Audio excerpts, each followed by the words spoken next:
Tuatahi ki te whare o mate, kua hinga tētahi o ngā pō mātauranga o te iwi o te whānau a Apanui, a tākuta tuihana Puk, whai muri ho i te pakanga roa ki te māwiwitanga.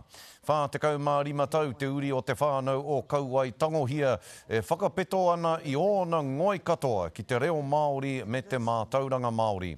Ko Puk te tumuaki tau roa o mua o te kura mana Māori o Whangaparaoa, a nāna i arahi ngā kaupapa whakarauora reo, whakarauora mātauranga Māori i ngā rohe, huri noa i te moana a toi me te tai rāwhiti.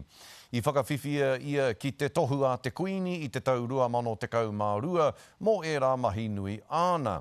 I te tau 2025 ka whakawhiwhia a tākuta Puk ki te tohu kairangi honore i ngā kaupapa whakawhanake Māori e te wharewānanga o Awanuiarangi. He tohu e whakamānua ana i ōna kaiarahitanga me tōna tuku i ngā rā o tōna ao ki te reo Māori, te tikanga Māori me te mātauranga Māori. Ka takoto a Puk ki te marae o Kauai Tangohia i Whangaparaoa.